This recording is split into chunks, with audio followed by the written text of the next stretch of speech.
津波の起きた相馬市原釜地区の映像です。地震から一夜が明け、被害の甚大さが浮き彫りになってきました。Daniel Hirsch is a lecturer at UCSC and the former director of our Adlai Stevenson Program on nuclear policy. I actually had the honor of having dinner with him a couple minutes ago, where he discussed his experience with the Chernobyl incident. During that time, he was asked by the House Interior Committee to chair the first independent team of experts to review the Hanford N reactor, which is a Department of Energy facility similar to Chernobyl. The problems identified in that review led to its closure and cessation of U.S. plutonium production for nuclear weapons. His work has also been instrumental in the adoption of regulations to require protection of atomic power plants against truck bombs and the elimination of the use of weapon-grade uranium in research reactors by the U.S. Nuclear Regulatory Commission. In addition to teaching nuclear policy, he has also taught courses at UCSC and UCLA on nonviolent approaches to conflict resolution. In light of the disaster in Japan, he has appeared in numerous television interviews, including ones for NBC Nightly News, NBC Dateline, MSNBC's The Last Word with Lawrence O'Donnell, and he has been quoted in news articles from publications such as the Los Angeles Times, the Associated Press, the Christian Science Monitor, the Sacramento Bee, and the San Jose Mercury News. He's recently been asked to testify before the California Senate Select Committee on Earthquake Preparedness and Disaster Planning regarding the implications of the Japanese accident for California's nuclear reactors, some of which are located near major earthquake faults.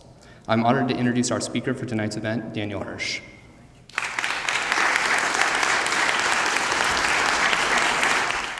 Thank you all very much. I'm struck by the coincidence of the slideshow that preceded me, which I understand is based on photographs from Fall Creek, the Fall Creek unit of the Cowell Redwood State Park, not far from here in the San Lorenzo Valley. I'm struck by it because I live very close to that park and hiked frequently from my home into that park. And some years ago, I hiked up to the headwaters of Fall Creek. Very, very beautiful. If you all know the truck trail, it's just gorgeous. And when I got to the headwaters of Fall Creek, I found a rusty 55-barrel drum with some liquid in the bottom of it, and a label on the outside of it which said trichloroethylene, Lockheed Missile and Space Company. I don't know how many of you know anything about TCE, but the permissible concentration of TCE in drinking water is 5 parts per billion, and that 1 barrel was sufficient to have contaminated, if it had leaked, most of the water supply here in Santa Cruz. The message of which is that you can't get away from these toxic risks. Even those of us who live here in this gorgeous area of Santa Cruz, it is indeed one world. And what happens in one part of it affects us all. And that is the message of what I am going to speak about today, that the extraordinary tragedy that's occurring as we speak at the Fukushima Daiichi nuclear power plant complex is in some sense something that involves us all, that in some sense we all live in Fukushima. So let me show you what Fukushima looked like prior to March 11th when the earthquake and tsunami hit. And if I may, there are 6 reactors at Fukushima, 4 of them quite close together. 2 others are out of the photograph. And associated with each of those reactors is a spent fuel pool. What we mean by spent fuel is when you've run the nuclear fuel in a reactor for several years and take it out, it's highly radioactive and still needs to be cooled. So it's put into what looks like a deep swimming pool where it has to be constantly cooled for years. So each one of these units has a spent fuel pool in it, in fact, elevated at a fairly high level, as you'll see in a diagram I'll show you shortly. So this is a complex with 6 reactors and 7 spent fuel pools. It has, all told, about 20 times the long-lived radioactivity of the Chernobyl reactor that caught fire almost exactly 25 years ago. And I have to say there is some irony for me appearing back here at Stevenson now. I remember I was driving Ted Taylor, a former nuclear weapons designer and a member of the Presidential Commission on the 3 Mile Island accident from San Jose Airport to Santa Cruz to Stevenson when we heard on the radio about the Chernobyl accident. And we had to do a press conference just in the Fireside Lounge across from here 25 years ago about that accident. So there was Ted, who had been involved in the analysis of the 3 Mile Island accident, speaking about the Chernobyl accident, and now we have this new accident, which in the last few days, the Japanese authorities have conceded is a Class 7 accident on the international scale of nuclear incidents on a par with Chernobyl. So this is how it looked before the earthquake. You notice, of course, that it's on the ocean. Most reactors are built on or near large water bodies because they need that water for cooling, as we'll discuss. So looks peaceful. Everything's in place. And then an earthquake hit, brought down the off-site power. An hour later, the tsunami hit, and that destroyed the backup diesel generators, and they lost the cooling. And I'll show you a few more of these. Some of them are not all that clear, but I think you'll be able to see that where we'd had 4 intact buildings, as of a week later, hydrogen explosions had destroyed 3. There'd actually been a hydrogen explosion in that one as well. And I'll discuss as we go further why there were hydrogen explosions. But you can see that they've blown the top off of these reactor buildings. Another view, immense explosive force, leaving just the scaffolding behind. You can see the water, obviously, that it's fronting. Again, explosive force, and you can imagine the destruction of some of the sensitive reactor components by that force of that hydrogen explosion.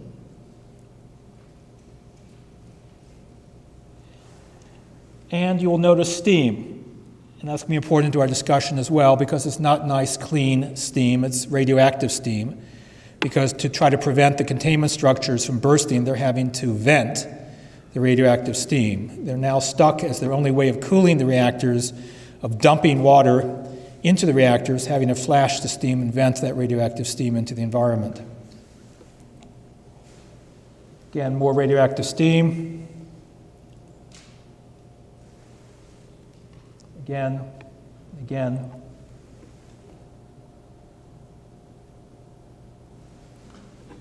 you can see what happened when they blew off the top of these buildings.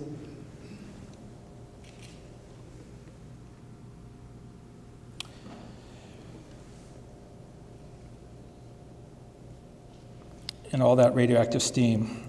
So let's discuss for a moment what happened and what the implications are. To do that, I'm going to need to tell you a little bit about how nuclear reactors work. A nuclear reactor is an absolutely extraordinary machine.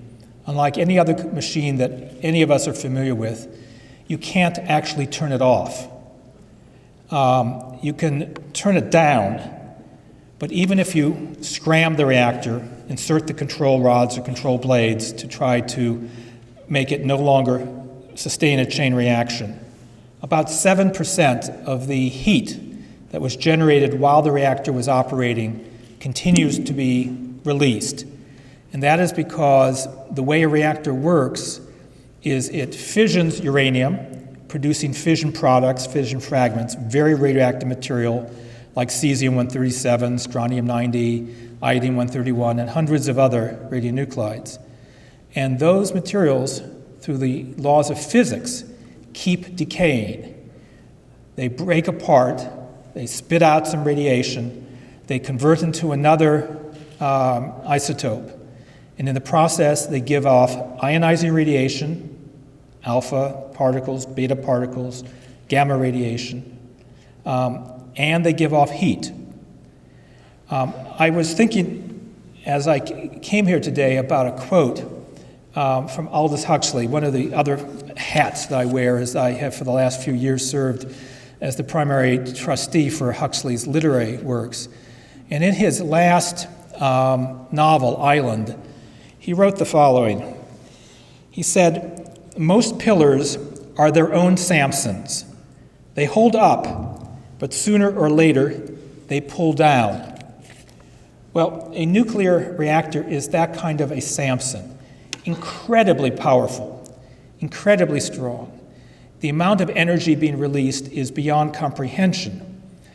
That energy is being released by, in large measure, the decay of these radioactive materials. Because when they decay, they give off heat. That heat then boils water to produce steam, which runs turbines, which produces electricity. So that very thing which gives them this immense power is the very thing which causes them to be potentially catastrophic if there's an accident, because the fuel has to be constantly cooled. You can't let the fuel not be cooled or it will melt. And when it melts, a large amount of the radioactivity in that fuel can be released. Some of the radioactive isotopes are volatile. They go off as gas at the temperature that the fuel melts. So iodine-131, for example, which concentrates in the thyroid gland and can cause thyroid cancer, is given off in voluminous quantities when nuclear fuel melts. Strontium-90, with a 30-year half-life, dangerous for about 600 years, in the same column as calcium in the periodic chart, behaving very similarly to calcium, concentrates in grass, in the cow that eats the grass, in the milk that the cow produces, and then in the bone of all of us, including children, where it can irradiate that bone for long periods of time and cause bone cancer or leukemia. And cesium-137, also half-life of about 30 years, also very powerful. It's a very powerful gamma emitter. It can give the whole body a very strong radiation dose. It also volatilizes at the temperatures that these fuels melt at. So long as the reactor is kept cool, the fuel remains solid, the radioactivity stays inside that fuel, and things are pretty safe. But the very thing that makes the reactor so powerful, this immense amount of radioactive energy that's giving off both radiation, ionizing radiation, and thermal energy, heat, is its undoing. Because if you lose the cooling, there's no way of extracting that heat. The fuel's temperature increases, the fuel melts, and that radioactivity is released. And that's not the half of it. That's what happens inside a reactor if it loses the cooling. The spent fuel that I told you about, the fuel from inside the core that's no longer usable, that they pull out to put in new fuel, that irradiated spent fuel is also very hot. And it's put into these swimming pools where the 20 or 30 feet of water is kept above the fuel. If they lose the water level drops, and the fuel gets uncovered. The zirconium cladding, the material that they use to surround the uranium fuel pellets, can catch fire and burn, a nuclear fire. And that fire can then drive off not just the volatile material, but the particulates as a powerful driving force into the environment. And that appears to have happened also at Fukushima, particularly in the spent fuel pool for unit number 4. So let's talk for a moment about what a reactor like the one at Fukushima looks like, how it operates. It's called a boiling water reactor. And what that means is that the nuclear fuel and the water that cools it, that fuel boils that water, converts it into steam, and that radioactive steam directly runs turbines that then produce electricity. That steam is then condensed using cool water from the ocean and goes back into the core as a loop to boil and to steam it once again. A boiling water reactor has a number of features that have turned out to be important and troublesome in light of what happened at Fukushima. And this is not a great drawing, but it will help a bit.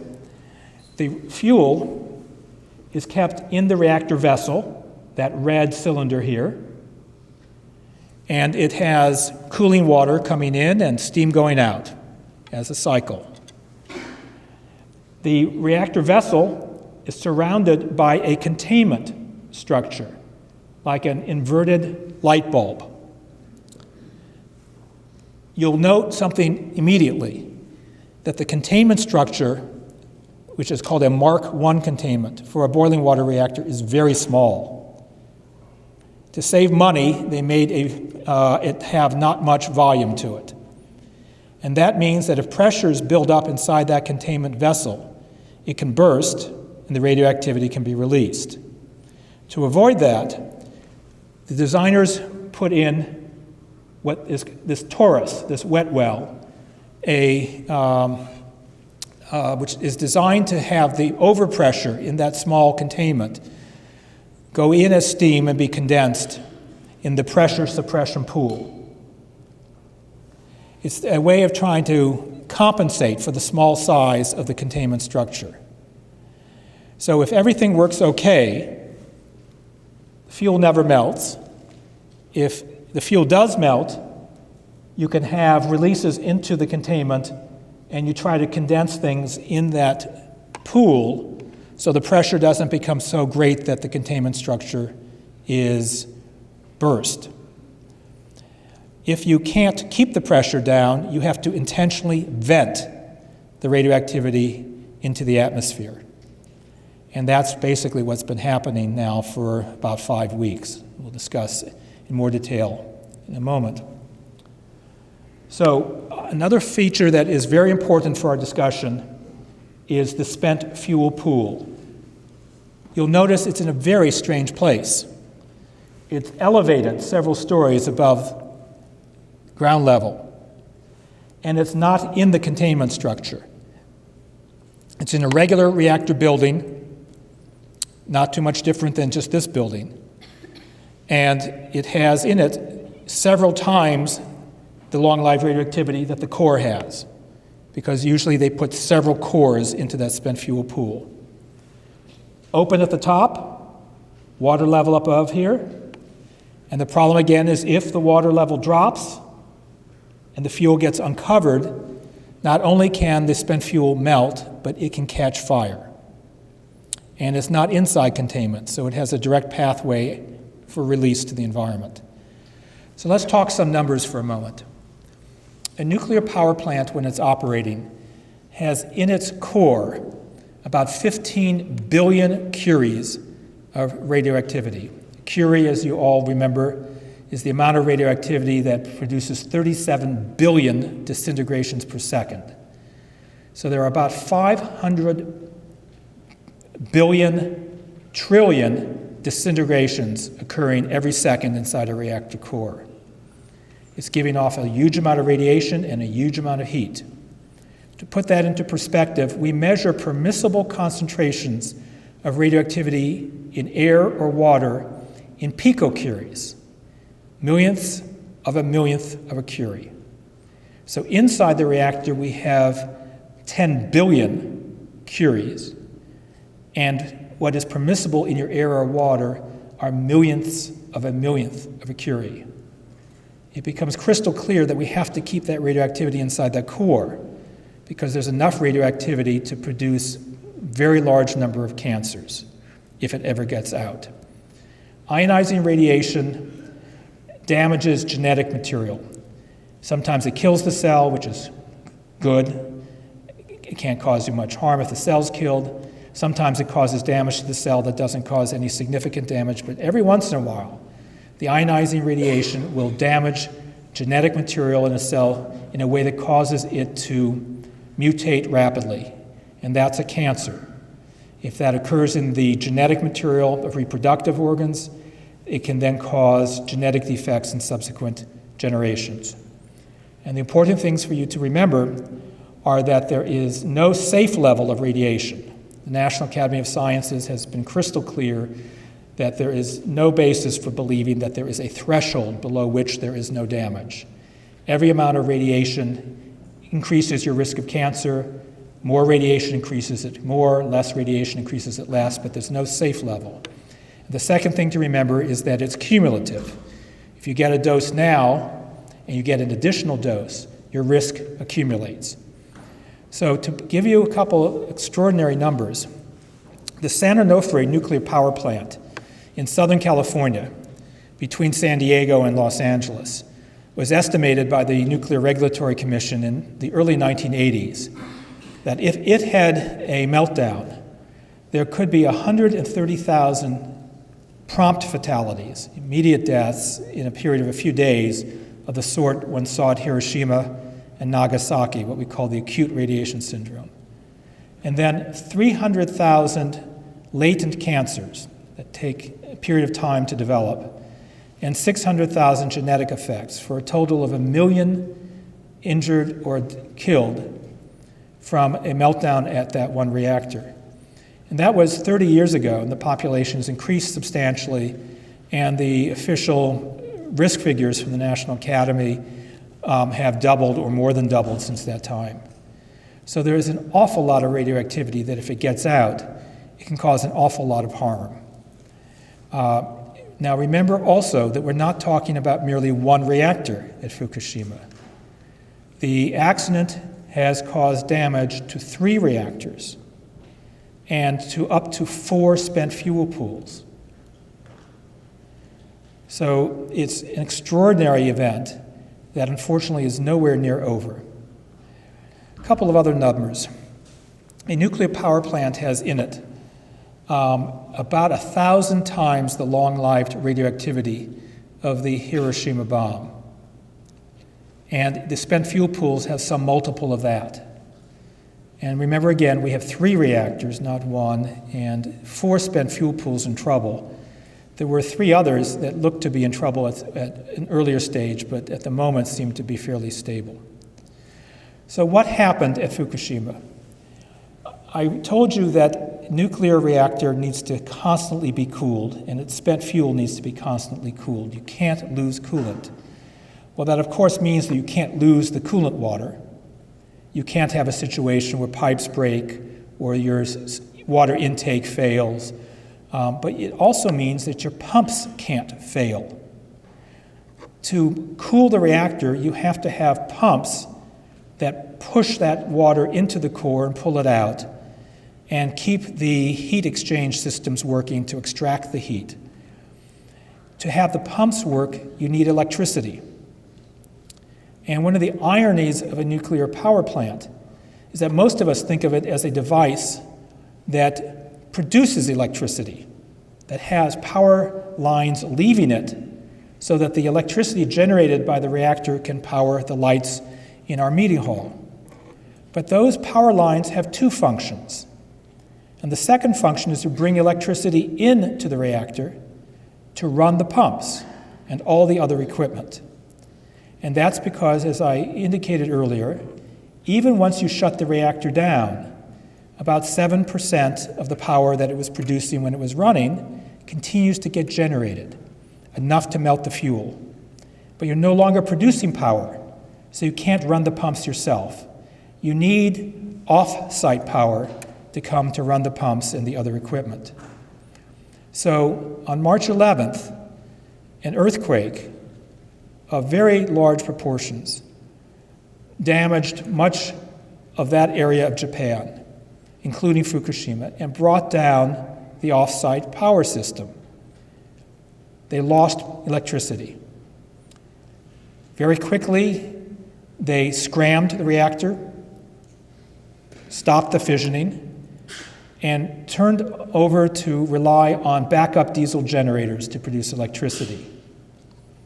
And then an hour later, the tsunami, generated also by that same earthquake, hit. And it took out the diesel generators. They lost their primary source of electricity, and they lost their backup. This is an accident that all of us in the nuclear field have been worried about for decades. It's called station blackout. Exactly what it sounds like. You lose power to the station. And they lost both the primary source of electricity, the grid, and they lost their diesel generators. And then they were in real trouble because the pumps stopped working, the water stopped entering the reactor vessel, the coolant loop ceased functioning, the extraction of the heat from that hot steam stopped, and the fuel began to get uncovered and to overheat. They had one last measure they could still pursue, which was to try to bubble some of the steam through a pool here for one of the reactors, and for the other two, to bubble it through that wet well. And they could do that because there was one remaining pump that didn't require electricity, but could run off of the high-pressure steam coming out of the reactor. It sounds like there was a good system. You didn't need electricity to run that pump, you could use steam. The problem was that you needed electricity to run the controls for that pump, all the valves and other instrumentation. And to do that, they relied on batteries. And the batteries were rated for only 8 hours. In this country, our batteries are rated for only 4 hours. It wouldn't make any difference because 8 hours turned out obviously not to be enough. So that last system failed also. And at that point, the fuel began to get uncovered inside that reactor vessel. Water was converted into steam. There wasn't liquid water surrounding the fuel. There wasn't circulation. And the fuel began to overheat and melt. And when nuclear fuel gets hot enough, the zirconium cladding interacts with the steam that's been produced. It rips oxygen off of the water molecule, liberating large amounts of hydrogen. Hydrogen is a very explosive gas. And so they were in great trouble. The pressures were building up inside the reactor vessel, and if they didn't relieve those pressures, the reactor vessel could burst. They were releasing steam into the pressure suppression pools, but the temperature inside those pressure suppression pools quickly reached 100 degrees C, boiling temperature. It was no longer able to condense the steam or provide any cooling. And when that was happening, the steam built up inside that small containment. And they had to get rid of that pressure or the containment would burst. And so they, as absolute last-ditch measures, started to vent that highly radioactive steam into the environment. For reasons that are still not entirely clear, that venting, which should have occurred through a stack at the top, there were leaks of hydrogen gas in the upper part of the building. And that hydrogen gas exploded when it came into the presence of air. And you've probably all seen the video footage of one of the reactors blowing up, and then a second, and then a third. And obviously there is some problem here that was generic to all of them, because it wasn't just one reactor that had the hydrogen explosion. But hydrogen explosions are something that we always worry about in a major core melt, because the temperatures get high enough for the zirconium to liberate a lot of hydrogen, which is explosive. And then they were in more trouble, because they'd blown the tops of the buildings off. They may have damaged the spent fuel pools. There was no barrier to release of the radioactive material anymore from that secondary containment. The original design is to vent that radioactive gas through filters. Even under the best of circumstances, that doesn't work very well because the filters clog up quickly and there are many pathways by which they can be bypassed.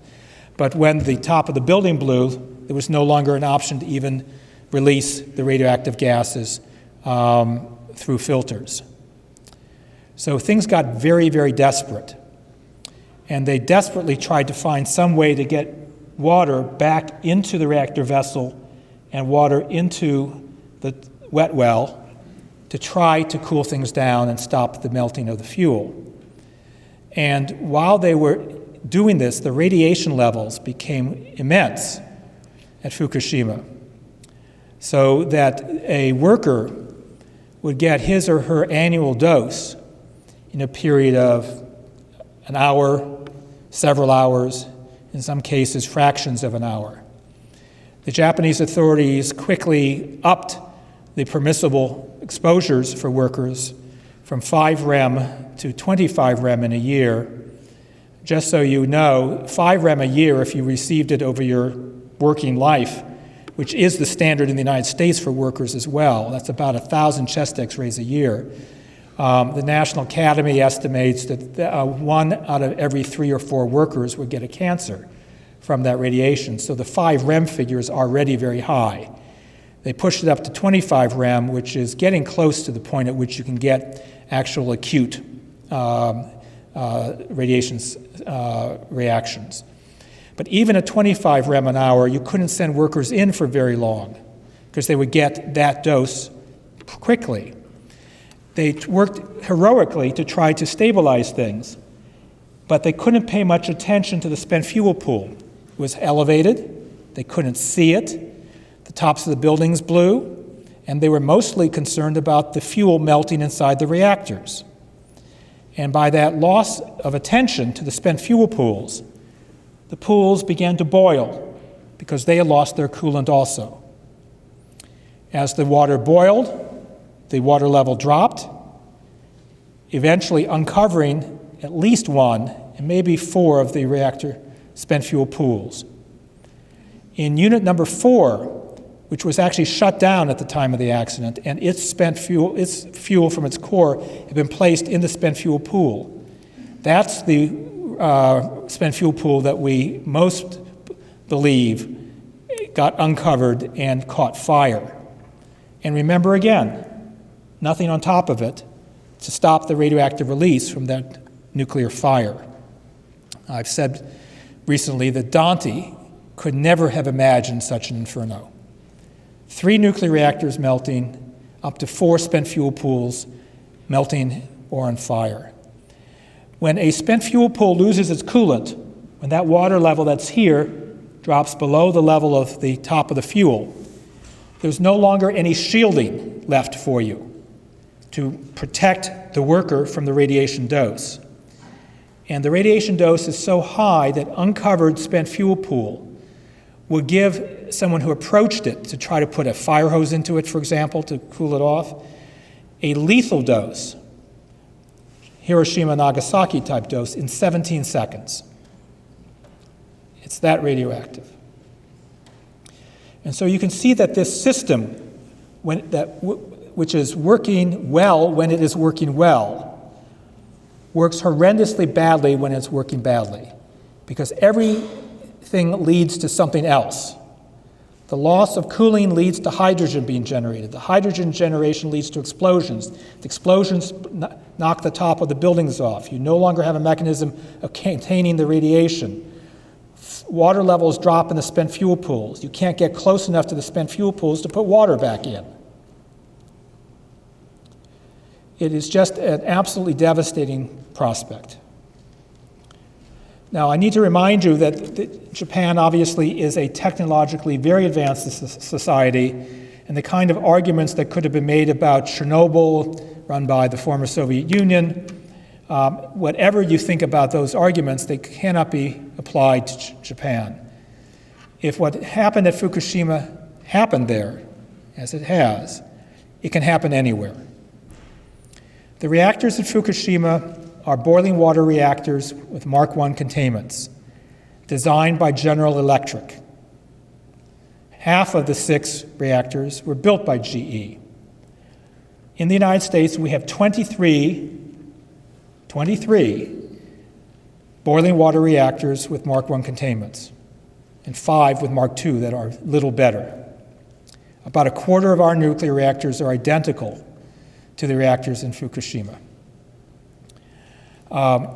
The reactors didn't cause the accident. The reactor design contributed to it getting as far out of control as it has, but frankly, any reactor in the United States could suffer the same event as is occurring in Fukushima, because every reactor has to constantly maintain cooling. And let me give you a couple of examples from the United States, and then we'll return again to Fukushima. San Onofre nuclear power plant that I mentioned earlier in the Southern California high population area is also located very close to a major earthquake fault. It was discovered in 2008 that the operators of the San Onofre reactor had failed to properly connect the batteries that are designed to start up the backup diesels to the diesels. And they had not been properly connected for 4 years. A year or two later, San Onofre did a test on one of its backup diesels after they had supposedly fixed that problem, and it wouldn't start. And at that time, their other diesel was down for repairs, so they had no backup power. One other story about San Onofre, and then let me turn to Diablo, which is closer to you. It was discovered a couple of years ago at San Onofre that a worker had fabricated the hourly fire watch log. They were supposed to check for fires every hour to make sure that if the fire started, they would have time to put it out, because if you have a fire, you can lose your electrical cabling, and then you can't control the pumps, and the reactor can melt. They found that for 5 years at San Onofre, a worker had fabricated the hourly fire watch logs. Hour after hour, day after day, week after week, for 5 years without anyone catching that. The reason that's important is in the 1970s, a reactor called Brown's Ferry had a fire.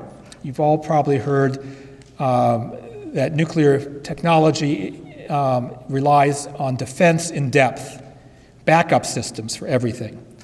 And so at Brown's Ferry, like at all reactors, they had a primary set of control cables that went from the control room to the reactor, and they had a backup set. So if something happened to the primary set, they would still have a backup set. But they ran the primary cables and the backup cables through the same cable splitting room.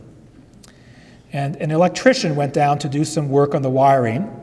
You need to understand that Brown's Ferry, like most reactors in the country, used electrical wiring that had combustible insulation.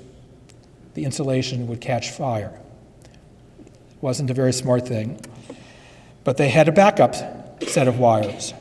But those backup wires ran through the same room as the primary set, and an electrician went down and did some work. And after he finished, he followed the normal procedure and lit a candle to make sure that the room was at negative pressure, that wind went into the cable room rather than out. And he ignited the inflammable insulation on the cables. They caught fire. The primary set of cables caught fire, and the backup set caught fire because the backup set was right next to the primary set. Fire raged for a day or more, and they lost control of the reactor and barely avoided a meltdown. So in the 1970s, the Nuclear Regulatory Commission ordered all reactors in the United States to replace the wiring that could catch fire with wiring that would have a long delay before anything would burn, and to separate primary and backup systems. But the nuclear utilities resisted doing that. Year after year, they asked for extensions and said that they would put in place compensatory measures until they got around to fixing the wiring problem. That compensatory measure was to send somebody around once an hour to see if there was a fire. And that's what didn't happen for 5 years at San Onofre. Now, Diablo for a moment. Diablo Canyon, for 18 months, about 2 years ago, had the key components of its emergency core cooling system disabled without the operators knowing it. So if they had needed emergency cooling, they would not have had any. Diablo is a very interesting story in another way, and very relevant to Fukushima. At Fukushima, the reactors were built to withstand ground motion of a certain level associated with an earthquake that they assumed would be of a certain magnitude, and a tsunami that they assumed would never be higher than a certain level. The earthquake that occurred that destroyed Fukushima was very much larger than what they had presumed could ever occur. The tsunami was very much larger than they had built it for. And the ground motion, the acceleration at the site, was very much higher than they had built the reactor for. And that is a concern we have for any reactor in the United States as well. And Diablo is a very interesting case study. In 1968 or 69, the Pacific Gas and Electric, which wanted to build the reactor, came before the Atomic Energy Commission for a construction permit. And there was a hearing. And the local citizens group, which had intervened in that proceeding, asked to be able to put on evidence for simply an afternoon during those hearings of a previously undisclosed earthquake fault. PG&E, in its wisdom, objected, saying they didn't think such testimony should be permitted. And the Atomic Energy Commission's licensing board voted 2-1 to not permit that testimony. Tom Pigford, who was head of nuclear engineering at Berkeley for many, many years, objected. He dissented. He said, what harm can it be to have a half-day's evidence about whether there's an earthquake fault? Shouldn't we find out before we pour concrete? But he was overruled. They got the permit. They built the reactor to withstand a very small earthquake. It was supposed to cost about $360 million. And a few years later, oil industry geologists discovered the Hasgri Fault, just offshore of Diablo, capable of an earthquake up to 7.5 magnitude, vastly greater than they had built Diablo to withstand. They had to go back and retrofit the facility at a $4.4 billion cost overrun. It's pretty large considering it was supposed to cost $360 million. And you all remember the next part of the story. They went ahead and did the retrofitting, and the problem was that Diablo Canyon Unit 1 was built to mirror image blueprints of Diablo Canyon Unit 2, and they used the mirror image blueprints, the wrong set of blueprints, for putting in the retrofits. So the pipe supports and whip restraints were all put in the wrong places. And when they discovered they'd used the wrong blueprint, they had to go back and do it all over again. In the last 2 years, the U.S. Geological Survey has discovered a new fault called the Shoreline Fault that appears to be closer to Diablo, perhaps even running under the plant itself, may cross the Hasgri, and appears to be of greater risk to the reactor than even the Hasgri itself. Years ago, the late environmentalist David Brower once defined a nuclear power plant as a complex technological device for locating earthquake faults in California. It seems like every time we build a reactor, we find a fault. They built reactors at Humboldt Bay, found these faults, found that they couldn't withstand a quake there. Rather than retrofit it, they shut them down. Reactors at Vallecito similarly shut down because of earthquake faults. And San Onofre has now recently been found to have a seismic complex that can cause potentially ground motion far greater than that plant was designed for. So the lesson of Fukushima is they built the plant presuming to understand what Mother Nature was going to do, that it would never produce an earthquake of more than 7.8, I believe, was the magnitude they had built it for, and never more than a small amount of ground acceleration, and never more than a fairly small tsunami. But of course, we saw on March 11th that nature can produce a quake and a tsunami and ground motion far greater than the plant had been prepared for. The same thing can be true for Diablo or San Onofre or the other reactors in the United States. Let me give you one other example of how unforgiving the technology is. In Ohio, there's a nuclear power plant called Davis-Besse. And in the kind of reactor that Davis-Besse is, the control rods come in from the top, and they penetrate the reactor vessel. And when they do, boric acid leaks out in small amounts to the top of the reactor vessel, to the vessel head. That acid can eat through metal, and you're supposed to go and inspect routinely to make sure that isn't happening. At Davis-Besse, they found that they failed to do the inspections for long periods of time. And when they finally got around to it, they found that acid had built up and had eaten through 6 inches of carbon steel, leaving a hole the size of a football, leaving only behind a 3/16 of an inch stainless steel interior liner that was bulging from the pressure inside the reactor. And if they hadn't checked for another few weeks, the acid could have eaten through that and blown the reactor vessel and had loss of cooling there in Ohio. So what's happening in Fukushima is not something far and distant from us. It is something that can happen here as well. So let's talk a little bit about the implications, first for Japan in terms of radiation, and then for us here in the United States, and also some of the lessons. We do not have a good handle on how much radioactivity has been released so far from the Fukushima reactors. Understand that the purpose of a reactor containment structure is to contain the radioactivity. And why we're concerned about a complete meltdown is that in a complete meltdown, the melted fuel can melt through the bottom of the reactor vessel, burst it, and then melt through and eat through the concrete base mat in the containment. And then the radiation can get out. But what's happening right now in Fukushima is that even if the reactor vessels and containment structures are intact, and there is evidence that one or more are not, even if they're intact, because the pressures are so high, they're having to intentionally vent the radioactive steam. The very thing you're trying to prevent with a containment structure, which is the release of the radioactivity, they're having to do intentionally to prevent an even more catastrophic breach of the reactor vessels and the containment structures. And the only way they're able to keep the reactors cool, not cool, but to keep them not so horribly hot, is to keep dumping water into the reactor vessel and into the wet well.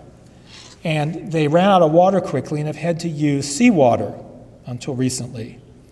So they would dump water into the reactor, it would flash to steam, that steam would go out into the wet well, build up in the containment structure, they'd have to vent it. And so there is a constant process of pouring water onto the hot fuel, flashing to steam, and that steam carry with it not just the volatiles, but much of the particulate matter into the atmosphere. And the second problem is that they're building up very large quantities of incredibly radioactive water, and they're having to get rid of that water. And some of that has been intentionally dumped into the ocean, and some of it has leaked unintentionally by various canals and channels and trenches that were found to be leaking. And they were finding radioactive iodine, I-131, at levels 5 million times Japan's permissible levels for seawater in ocean water off of Fukushima. They were finding cesium-137 levels at 1.4 million times permissible levels in the seawater. And radioactive water continues to be released into the ocean. Now, the authorities have tried to reassure people by saying that fishing is being prohibited in the area of the ocean immediately around Fukushima. There was a cute letter to the editor of the New York Times a couple weeks ago that said they hoped that the fish were following those rules and staying out of that area, and that the water followed the rules as well. They found fish 25 kilometers away from Fukushima with substantially elevated levels of radioactivity, and we have no way of comprehending what the long-term effects will be of dumping so much radioactivity into the ocean. But remember that just as there are physical factors that cause radioactivity to get diluted, there are other factors that cause it to get concentrated. Radioactivity tends to bioaccumulate. Small marine organisms consume it, concentrate some of the material in their bodies. They are eaten by larger organisms, which concentrate it further, and it works its way up the food chain. That's also very much true on land, as we'll discuss in a few minutes. So they are releasing very large amounts of radioactivity into the air and very large amounts into the ocean. And the consequences of all of that are extremely hard to predict at present. We do not even have a very good handle on how much is being released. The utility that operates the facility, Tokyo Electric Power Company, or TEPCO, only a few days ago finally conceded that this was a Class 7 accident on the international scale, comparable to Chernobyl, but they quickly said that they estimated that only about 10% of the radioactivity of Chernobyl had been so far released at Fukushima. But then a TEPCO official went on to say that because the releases are ongoing, the levels could readily exceed Chernobyl. When you look more carefully at their own analyses, it appears that they had much higher figures that they didn't release, and that some of their own estimates indicate it could already be 60 or more percent of Chernobyl. I think we have no good way of knowing, but remember again that the amount of radioactivity available for release is very much higher than Chernobyl. Chernobyl was 1 reactor, and these are 3, and there was no spent fuel pool involved in Chernobyl, and we have 4 pools at risk here. So what has been going on in terms of releases in Japan?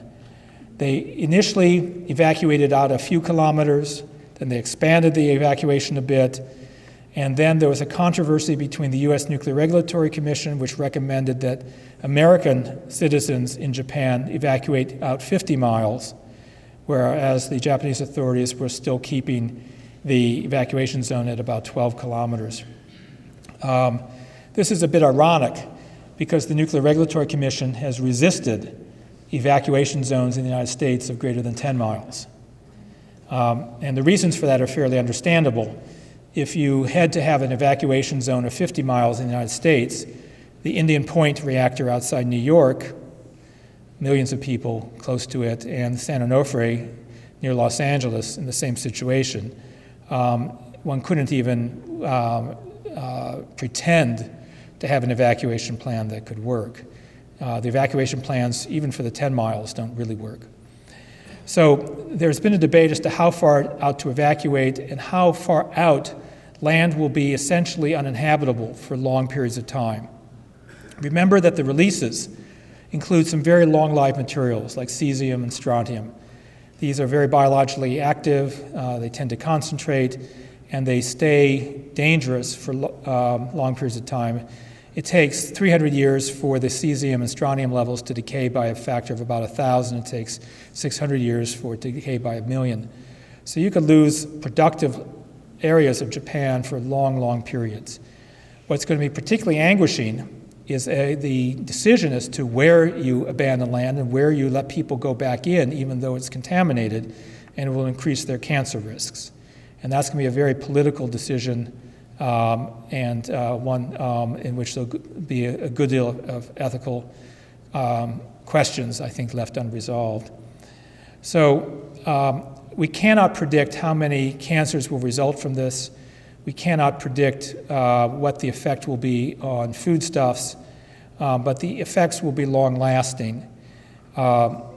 And remember this most astonishing announcement in the last several days by TEPCO, which had put forward a plan as to how to bring the reactors down into what's called a cold shutdown status. And they said that in 3 months, they hope to construct some way to enhance the cooling of the reactors and spent fuel pools. And in another 3 to 6 months, they hope to be able to put in place heat extraction systems so they could reach cold shutdown perhaps 9 months from now. And during that period, there will be continual radioactive releases. For at least the first few months, if that plan is as they say it, they're going to have to keep pouring water in, having to flash the steam and release that steam. They're going to continue to have to find places to put that radioactive water. And some of it, they will be under great pressure to release back into the sea. We've never seen a nuclear accident that lasts that long. The 3 Mile Island accident was a period of a few days, and it got within about a half hour of a complete meltdown, but it didn't. They figured out what was wrong just in the nick of time and got the core covered again. Chernobyl was a week or so, but something that lasts for most of a year and is not just one reactor, but many, is inconceivable. And yet there's no good answer as to how to fix it. How do you restore these complex heat exchange systems when you can only send your workers in for a few hours at a time? They're sending robots in just to try to measure the radioactivity, and they're finding the robots are having trouble maneuvering because of all the damage from the hydrogen explosions and so on. So it's not like there's a good, simple answer that you can tell them, do this, and things will be okay. For weeks, they weren't able to restore off-site power. They finally got off-site power, and we all had some hope they could start up the equipment again, but obviously the equipment was so badly damaged by the earthquake, the tsunami, the high radiation fields, the venting, the hydrogen explosions, all of that, that the equipment isn't working. They can have off-site power now, but the off-site power can't power anything particularly useful. Dumping seawater into the reactor cores does the obvious. The water flashes to steam, leaving behind a crust of salt. And that crust of salt clogs up the cooling channels so that they are having trouble, even when they have water, getting water into the fuel where it needs to get cooled. The U.S. government estimates that between 30 and 70% of the fuel in these 3 reactors suffered severe damage.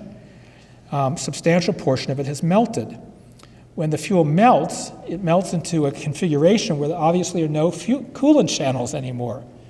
So even if you can get water to the melted blob, how do you cool it besides just on the surface? And the Nuclear Regulatory Commission has now said that they believe in at least one of the reactors, the melted fuel has melted through part of the reactor vessel. So it took years before they were able to get into the 3 Mile Island reactor and discover that a majority of the fuel had in fact melted. It'll take us years before we really know what's going on inside these cores.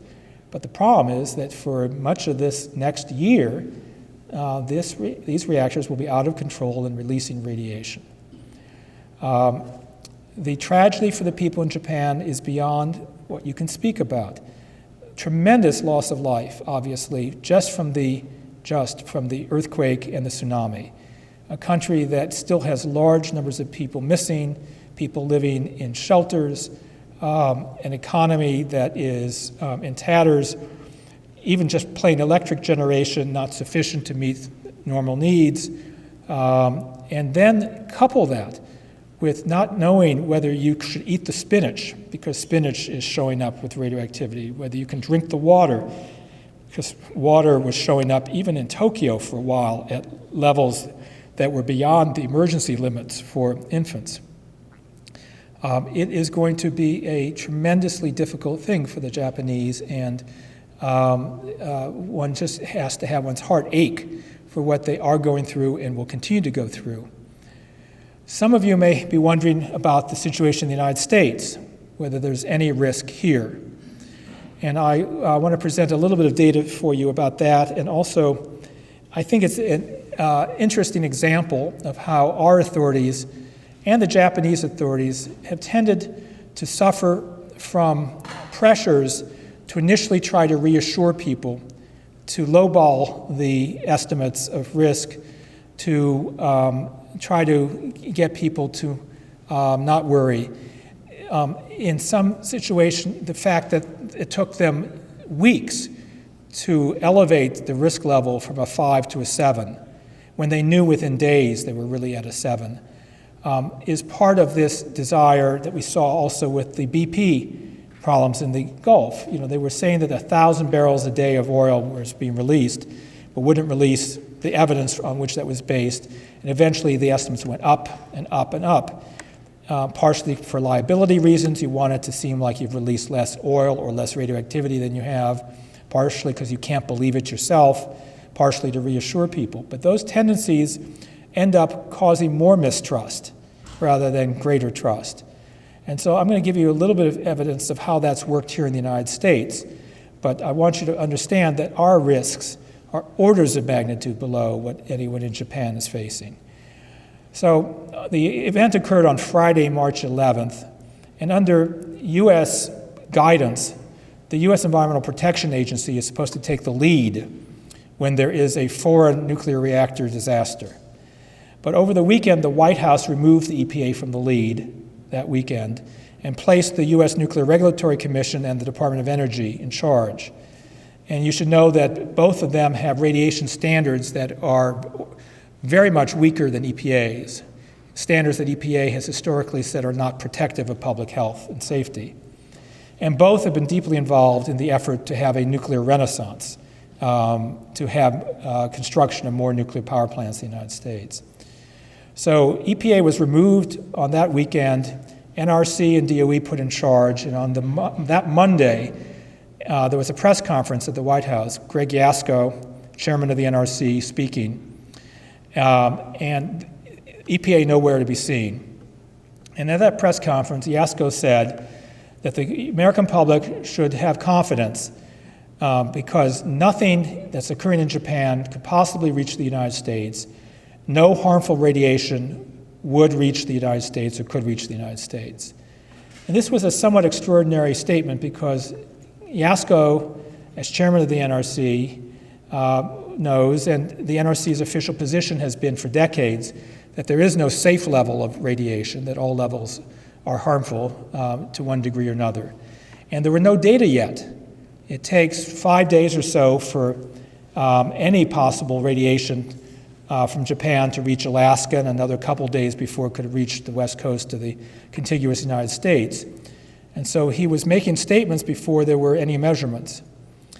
What happened thereafter was quite interesting to me. EPA began to issue some statements saying that radiation was not going to be harmful. They eventually corrected that and said it would be way below any level of concern, which again implied a threshold. And they said, don't worry, we have a network of 120 stationary air monitors across the United States. And, oh, by the way, this is just the metaphor to me. Look at the look on that child's face, and that's basically what the look is for all of us, right?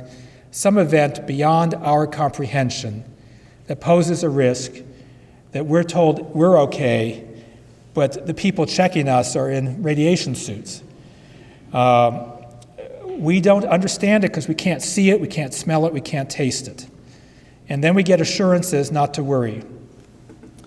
So this map, you don't need to read it carefully, but was on the EPA website. I took it down 10 days after the accident began in Japan. And it shows the network of stationary monitors in the United States. And I'll show you the key in a moment, but I want you to notice that half or less of the monitors are dark blue. Half or more are light blue or white. Here's a blow-up of the California area. And again, you'll see that the minority are dark blue. Majority are light blue or white. You'll notice a few other interesting things. Any of you remember where you live? Right. There are no radiation monitors along the coast between San Francisco and Los Angeles. I didn't bring it, but there was a marvelous plume map produced that estimated that the plume would, in fact, hit the west coast between San Francisco and LA, where there were no monitors. But the situation gets a little worse than that. Here's the legend for the EPA map. Dark blue is that the monitors are running. Less than half of the monitors in the EPA system were running a week into the accident. Gets worse. Do you know how long they weren't running? San Diego's device had been broken since November, and no one had realized it or done anything about it. Most of these had been broken for months and weren't running at the time of the accident. So, let's see if I can go back. What would you do if you were EPA and you had no coverage for substantial portions of the coast? You would deploy deployable monitors. EPA has about 40 of these, and it announced it was going to deploy a few, one or two in Hawaii, one or two in Guam, one or two in Alaska, and then they said they were going to deploy them up and down the West Coast to fill in the gaps. And those devices are more capable than the stationary monitors. They use a charcoal cartridge that can pick up gases such as elemental iodine. The stationary monitors use an air filter, and most of the iodine passes right through it. So, decision was made to deploy the deployable monitors, and about 10 days after the accident began, you can't read this probably, this email went out 7 o'clock on a Friday night from EPA regional office in San Francisco to the air pollution control districts around California, saying in essence, we know we told you we were going to deploy those deployable monitors. I regret to inform you that EPA headquarters in Washington has reversed that decision and has decided that we will not deploy the deployable monitors. And if the EPA administrator changes her mind in the future, we'll let you know. Those dozens of deployable monitors are sitting still in offices and warehouses, not deployed, not running. Okay, let's talk a bit more. The deployable monitors, how do they work? The stationary monitors, the ones that are working, they draw air through an air filter, and twice a week that air filter is collected by a volunteer and sent by Federal Express to a laboratory in Montgomery, Alabama, which supposedly will measure them in a few days. So under the best of circumstances, the results from the filters would take a week. It appears, however, that EPA is not actually measuring the filters. In the 5 weeks since the accident began, there should be about 800 filters that have been measured, and they've released data from about 4, maybe a few more than that. Secondly, the iodine, as I mentioned, goes right through, except for the particulate, and so it can't give you a good reading anyway. So that's the stationary monitors. You would think they'd be measuring some other things, right? You will recall about a week or a week and a half into the accident, we had tremendous rainstorms here throughout much of California. Rain's a marvelous way to bring fallout down to Earth. So what's going on with precipitation? You don't have to read the numbers. I'll just show you. I've codified the total number of precipitation samples EPA is now reporting. And for weeks, it reported none at all. You will notice that they're posting them only in April, that the samples were collected often 2 weeks before they were posted. Most of the samples are weeks after the accident began. But this is what's most interesting. The iodine 131 levels in precipitation in the United States. I need to give you one number. These are in picocuries per liter. The maximum concentration limit under the EPA's Safe Drinking Water Act for iodine 131 in drinking water is 3 picocuries per liter. So, you're getting in Richmond, California, 138. You're getting in Boise, Idaho, 390, 130 times the EPA's MCL. You're getting all of these values, almost all of which, with that exception, are over EPA's maximum concentration limit for drinking water. Now, I admit, Rainwater is not drinking water, but we get a lot of our drinking water from rainwater. It falls down on watersheds, runs into streams and rivers and lakes. And obviously, the other concern about rainwater is that it falls on grasslands and agricultural fields, and that the main pathway of concern from a nuclear accident is often the ingestion pathway, the concentration of the radioactive material in foodstuff that we eat, and our children eat. So when these numbers were released, and they aren't really released, they're put up on a table that you can barely find on EPA's website, there is a narrative which says that the levels are hundreds of times below any level of concern. Now that's very interesting because the Safe Drinking Water Act level of concern is 3 picocuries per liter, and this is way over that. And so what's going on is that they are comparing the measurements not to any level of concern, but to absolutely astronomical standards designed for emergencies and crises. If there was a nuclear power plant accident 5 miles from you, at what level would EPA intervene to provide you with alternative drinking supplies, tell you not to drink milk, and so on? That level is called a derived intervention level, and it is 4,500 picocuries per liter. So they are comparing the measurements in the United States to a standard that's 1,500 times higher than their own maximum concentration limit. I concede it's an MCL for routine exposures, but your water system cannot supply water to you with iodine over 3 picocuries per liter averaged over a year.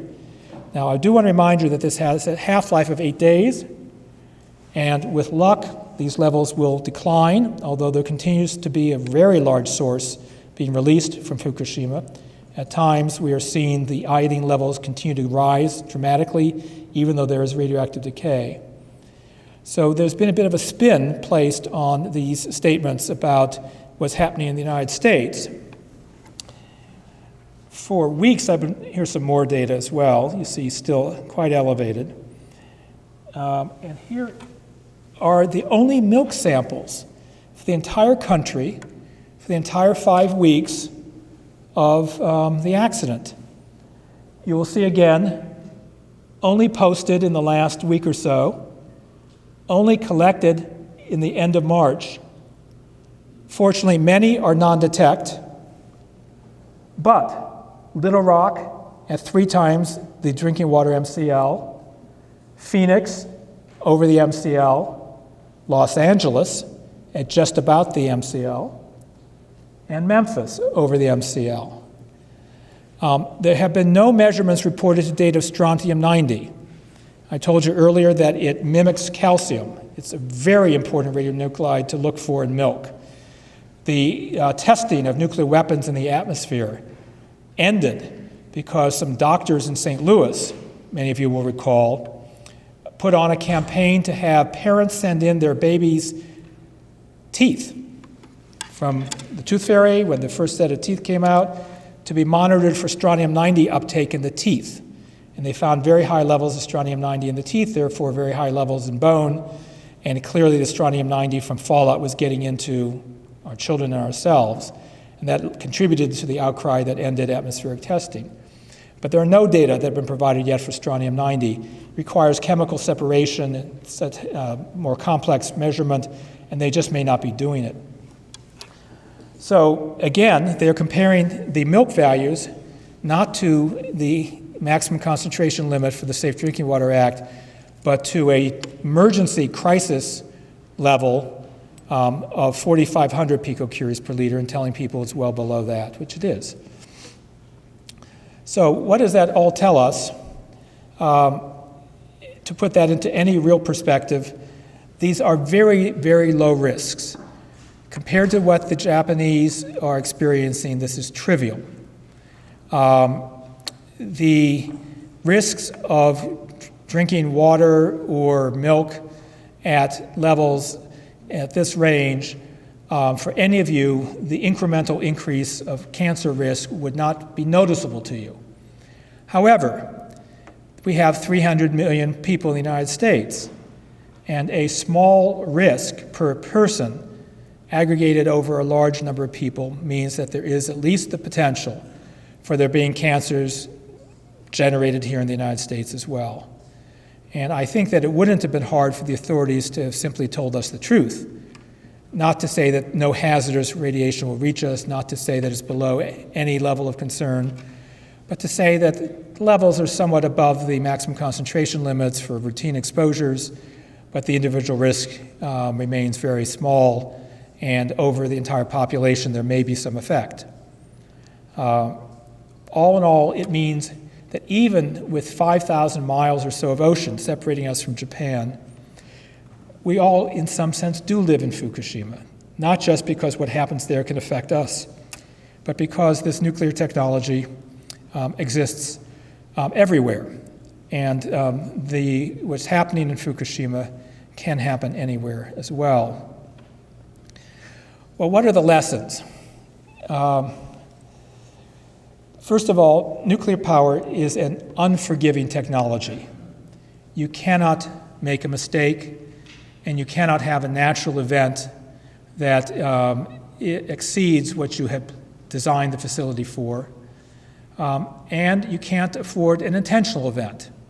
We haven't spoken about the risk of terrorism, but what an earthquake and a tsunami can do to cut off primary and backup electricity, a terrorist can do by intent. And our reactors in this country are very poorly protected against that kind of risk. Research that we did here at UC Santa Cruz in the mid-'80s disclosed that the design basis threat, the level of terrorist attack you have to be prepared to defend against, for a U.S. nuclear reactor at that time was an attack by 3 terrorists on foot, acting as a single team, carrying weaponry no greater than automatic rifles. The work we did identified the fact that there was no protection even against truck bombs, and that eventually we got changed. After 9/11, some of us petitioned the Nuclear Regulatory Commission to upgrade security requirements so that reactors would have to be protected against an attack by at least the number of terrorists we saw in 9/11, which was 19, and be able to protect against an air crash, as we saw in 9/11. The Nuclear Regulatory Commission, in its wisdom, turned down that petition and upgraded the security, however, to 5 terrorists. The argument being that 9/11 was not one terrorist attack, but 4 separate events, and there were no more than 5 terrorists on any individual plane. They also rejected any requirement that our reactors be able to withstand an attack by a plane. I had a conversation with Chairman Jackson about this several years ago, and he said that he was opposed to upgrading the protections for existing reactors, but was open to having designers of new reactors consider additional protections for the new reactors. And I asked Greg, tell me, Greg, if you were a terrorist and there were 104 old reactors with poor protection, why would you aim at one of the 3 or 4 that had better protection? And he had no real answer to that. So what a terrorist can do, a terrorist is essentially given the equivalent of a quasi-nuclear capability to use against his or her adversary. We've emplaced nuclear power plants with 1,000 times the long-lived radioactivity of the Hiroshima bomb and spent fuel pools 10 times larger than that, often near large population centers. And what I told you at the beginning, that all it takes is the loss of cooling to cause a massive release of radioactivity. That's true not just by a tsunami or an earthquake, it's true also by a terrorist. So, I have one other thing I need to mention beforehand. This is some work that was done by some of my students several years ago. During the last days of the Bush administration, the Bush administration EPA proposed relaxing radiation protection standards in case of nuclear accidents. These are called PAGs, Protective Action Guides. And this is for drinking water. And it's a log chart, and these are the radionuclides. And they proposed permitting much larger quantities of each radionuclide in drinking water than is currently permitted. For strontium-90, 841 times the concentration permitted under current law. For nickel-63, 24,000. For this tellurium isotope, more than 7 million times higher concentrations. Isotope by isotope, immense increases. And so in the last days of the Bush administration, literally actually the last full day in office, EPA sent this over to the Federal Register to get published. But they were a little late because, as you probably know, it takes 5 days for something to get published in the Federal Register, and by that time there had been an inauguration and a new president.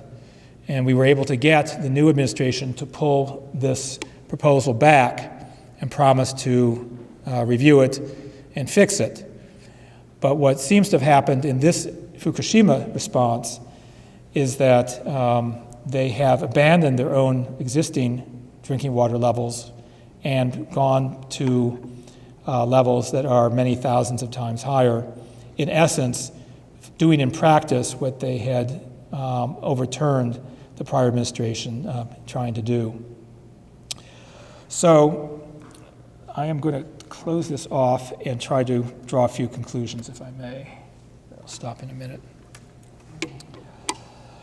And these are personal reflections as to the lessons I draw from Fukushima and that I've drawn from roughly 40 years of involvement in this issue.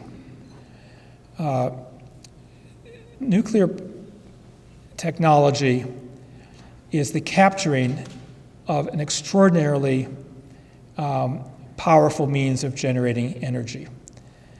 Are we okay? Okay, thanks. Thanks. I want to remind you how this era began. First at Alamogordo, then on August 6th at Hiroshima, 1945, and August 9 at Nagasaki.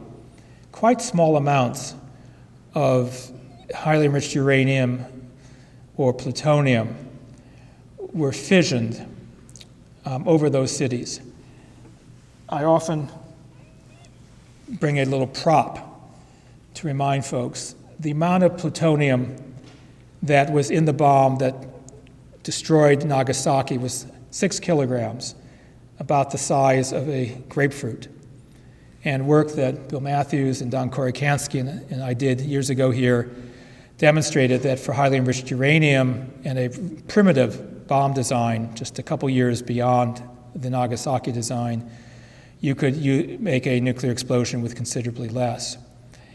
In Nagasaki, even with the 6 kilograms, only 1 kilogram of plutonium fissioned, and yet it produced a yield of more than 10 kilotons, more than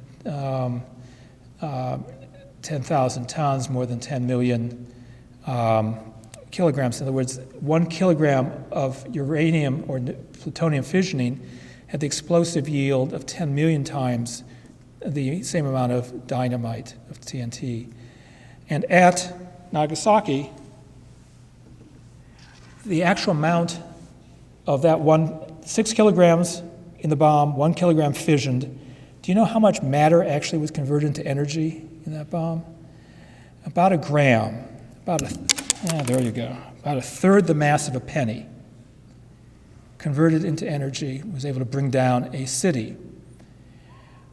We now have obviously vastly more powerful weapons. A hydrogen bomb can have an explosive yield 1,000 times that of the Hiroshima bombs. We still have about 10,000 nuclear weapons in the United States, despite the claims that we were having deep reductions. Those reductions actually are about 1% of our arsenal, not 30%. The world still has something on the order of 23,000, 25,000 nuclear weapons. It takes a hundred or so to destroy a country of the size of Russia. In the mid-1950s, President Eisenhower tried to reassure the American public about this huge risk associated with the power of the atom. And he gave a speech on the peaceful uses of atomic energy and said that we would tap the atom for peaceful purposes. And that began the effort to use reactors to produce power. And essentially what a reactor is it takes something on the order of 1,000 nuclear bombs worth of material and tries to control that reaction in a slow fashion. A bomb is obviously a very fast release of energy. They try to slow it down. They use water or carbon to moderate the neutrons, to slow them down. They use control rods to try to keep it just critical and to tap that energy for peaceful purposes. And it was a marvelous dream, the idea of converting swords, nuclear swords, into plowshares. But the reality was always somewhat different, and that is that there is no such thing as the peaceful atom. Every nuclear power plant, when it operates, produces enough nuclear material for about 100 nuclear bombs. So here in California, the 2 Diablo units, the 2 San Onofre units are producing hundreds of bombs worth of nuclear material a year. And the technology needed to make nuclear reactors, which is enrichment of uranium or reprocessing of plutonium, is the same technology you need to make nuclear bombs. And in fact, in the last decades, it has been civil nuclear technology that has spread nuclear weapons.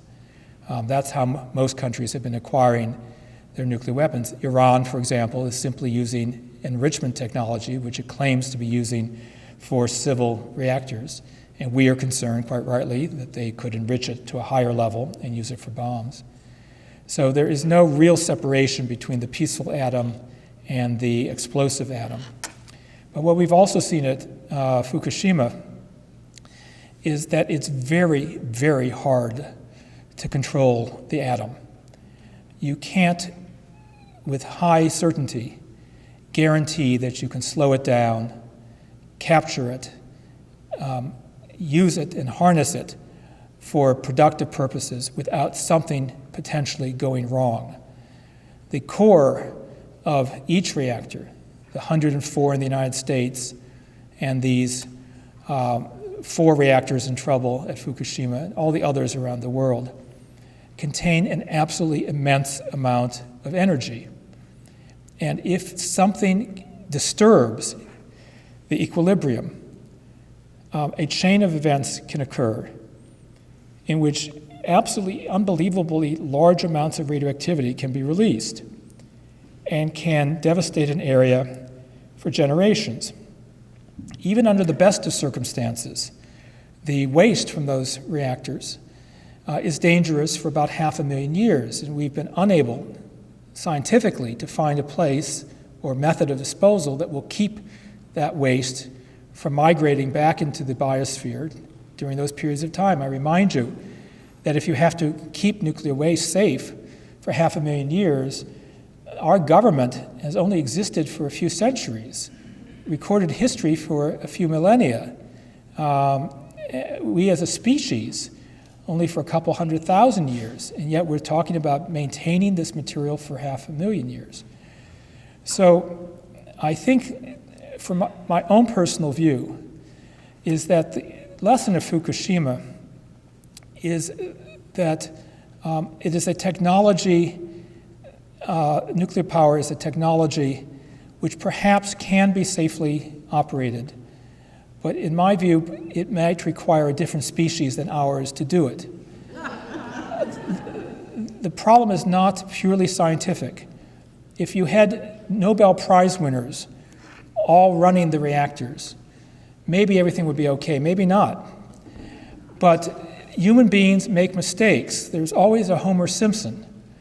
And there are tremendous pressures on regulators to allow industry to cut corners, to build a reactor to withstand less ground motion that can actually occur, to only have to have an 8-hour backup battery, to not have to have a plan as to what to do if your backup diesels fail, to only protect against 5 terrorists. All those kind of pressures, which we see in every other sector of our society, business putting pressure on regulators or legislators, the corruption of a political process by the power of campaign contributions and lobbyists. We can live with those problems, although we shouldn't have to. But when it comes to a technology such as nuclear power, deregulation and cutting of corners leads inevitably to 3 Mile Island, Chernobyl, and Fukushima.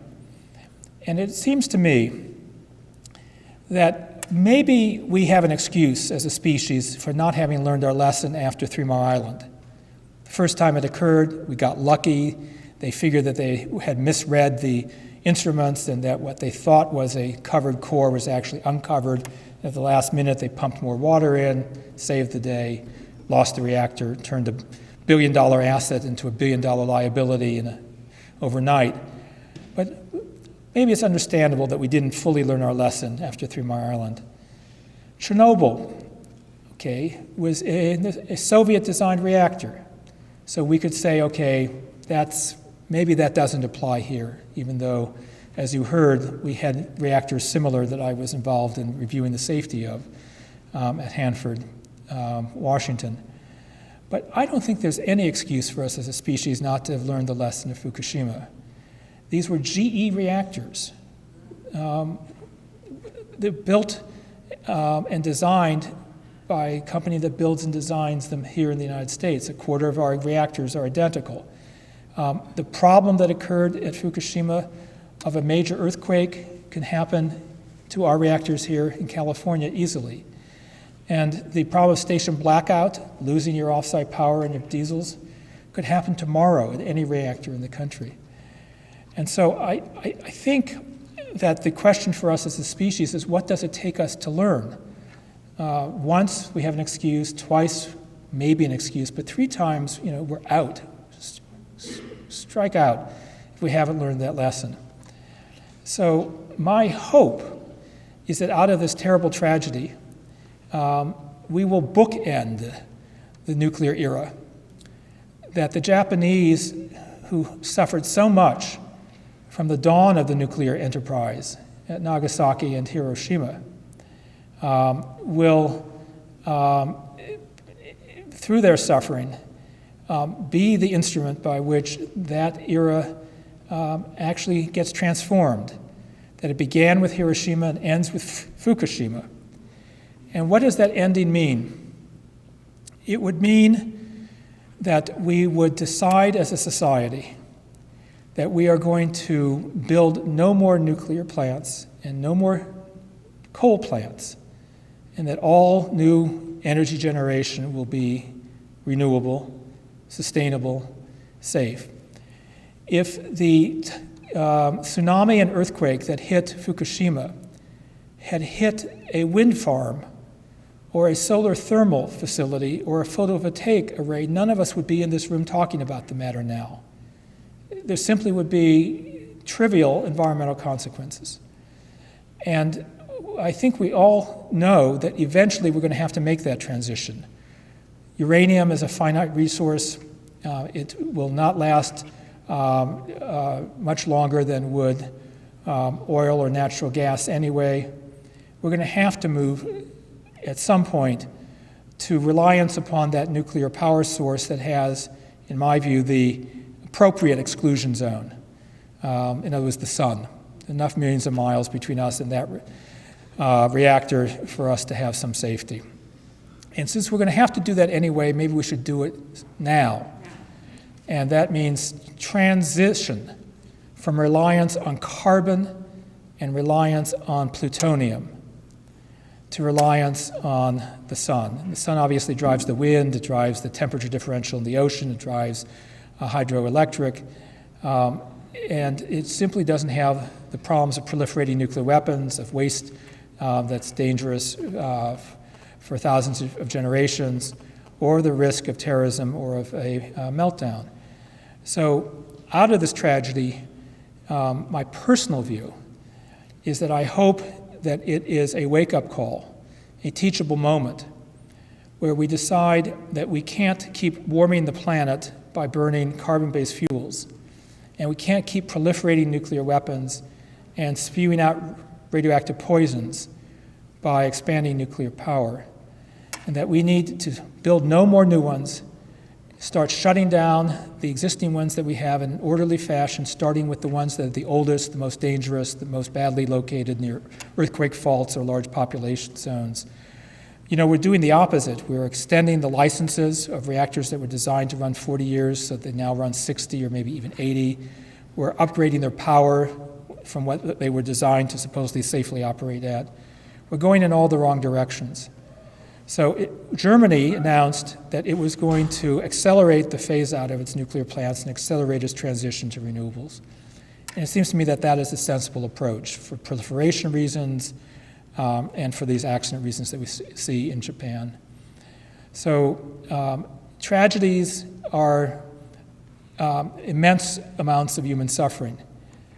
But what adds to that suffering is if that suffering doesn't have meaning, if somehow the world doesn't improve, doesn't enhance, doesn't somehow learn from that suffering. So my hope is that the people in Japan, as much pain as they're going through, may end up nonetheless be able to look back on this event as an event that was a turning point in human history. We only have a very small window to be able to resolve the two central problems of the human race. One is the proliferation of nuclear weapons. You cannot live in a world of 23,000 nuclear weapons for indefinite periods of time without some of them going off, without there being a full-scale nuclear war. We have got to come to terms with that, or it will end life as human life as we know it on this planet if we do not bring that under control. And nuclear power exacerbates that problem. And the second problem is the problem of global warming. And the nuclear industry has, in my view, callously used the concerns about the second problem as a way of enhancing the first set of problems. And in the end, the choice is not between carbon dioxide on the one hand and plutonium on the other, which gives new meaning to the phrase, pick your poison. It really is between those poisons and the alternatives of safe and renewable energy. So let me close before we take questions with a story that I like from the late anthropologist Ashley Montagu. He used to tell a story about an ape that escaped from the New York Public Zoo. And the ape's keepers, the zookeepers, looked all throughout the zoo trying to find the ape. Looked everywhere and could not find him anywhere. So they searched throughout New York City, and eventually they found the ape in the basement stacks of the New York Public Library with a book in each hand. In one hand was the Holy Bible, and in the other hand was Darwin's Origin of Species. And the people from the zoo said, "What are you doing? We've looked all over for you. We looked throughout the entire city of New York. What are you doing in the basement of the New York Public Library with the Holy Gospel in one hand and the Origin of Species in the other?" And the ape responded, "I'm trying to figure out if I am my brother's keeper or my keeper's brother." I think that ape is smarter than any of us. That ape understood that we are all brothers and sisters and that we are all kin to all life. And if Fukushima can teach us that, can get us through this transition before we take these irreversible steps that will leave the world in a condition that's not very livable, then Fukushima will be not solely a tragedy, but also a great gift to the future. Thank you.